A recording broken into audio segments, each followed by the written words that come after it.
आजरने यातही पक्षपातीपणा नको। सद्दाम मुजावर यावेळेला तुम्ही विद्यार्थ्यांचं प्रतिनिधित्व करताय। एका बाजूला सत्ताधारी आहे, दुसरीकडे विरोधक आहेत। मात्र आपल्याला पक्षपातीपणा न होता सद्दाम मुजावर तुमच्या मनातला प्रश्न थेट सरकारला आणि विरोधकांनाही सांगा। सद्दाम मुजावर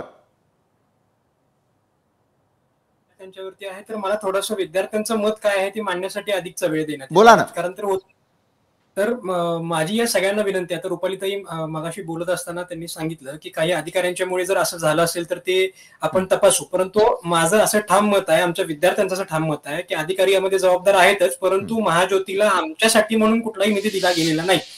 दोन गोष्टी अशा मंत्रालयामध्ये आणि या सगळ्या फॉलोअप मध्ये आम्हाला कळतंय की अशी एक अफवा पसरवली जाते की महाज्योतीला निधी दिला गेला होता, परंतु त्यांनी ते दुसऱ्या कामांसाठी खर्च केलेला आहे। तर असा निधी कुठल्याही कामांसाठी खर्च करता येत नाही।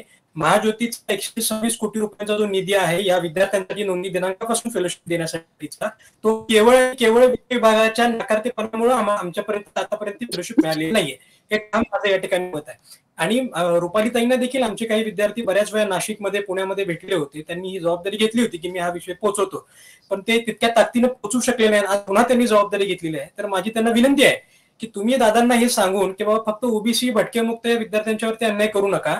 जसे साथी पार्टीला मंत्रिमंडळामध्ये निर्णय घेऊन त्यांना पैसे वर्ग केले गेले याचा आम्हाला आनंद आहे, तसं आम्हालाही प्रत्येक वेळी अधिवेशनाची अपेक्षा दाखवू नका की अधिवेशनामध्ये तुम्हाला निधी दिला जाईल, असं आम्हाला कुठेही आश्वासन देऊ नका। या दिवाळीच्या आधी आम्हाला त्या ठिकाणी आमची हक्काची फेलोशिप आमच्या खात्यावरती जमा करा आणि निश्चितपणे या विद्यार्थ्यांचं दिवाळी कशा पद्धतीने गोड करता येईल, 1 वर्ष या ठिकाणी तुम्ही लावलेला आहात। 1 वर्ष वेळ गेलेला आहे विद्यार्थ्यांचा। या 1 वर्षामध्ये विद्यार्थ्यांचं जे सामाजिक, आर्थिक, मानसिक आणि जे नुकसान झालेलं आहे, शैक्षणिक नुकसान, ते या ठिकाणी कुठलाही राजकीय नेता कुठलीही राजकीय कमेंट करून या ठिकाणी भरून काढू शकत नाही। त्यामुळे आमचं या ठिकाणी मत आहे विद्यार्थी म्हणून की आम्ही कुठल्या पक्षाला, कुठल्या संघटनेला बांधील नाही आहोत, आम्ही विद्यार्थी आहोत, संशोधन करतोय आणि याचा फायदा समाजाला, देशाला होतोय। मगाशी तुम्ही एक स्क्रीनवर एक फोटो दाखवला, आमचे विद्यार्थी दादांना भेटले होते।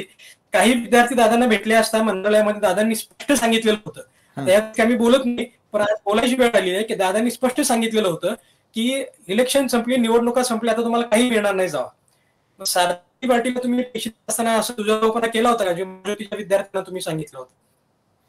नाही, धक्कादायक आरोप आपण यावेळेला करताय। मला वाटतं सक्षणाजी यावरती बोलणं देखील आवश्यक आहे की ज्या प्रकारे विद्यार्थ्यांचे सातत्याने आरोप सुरू आणि काय उत्तर त्यांना मिळालं हा त्यांचा दावा आहे। धक्कादायक वाटतं आपल्याला हे सगळं? तुम्हाला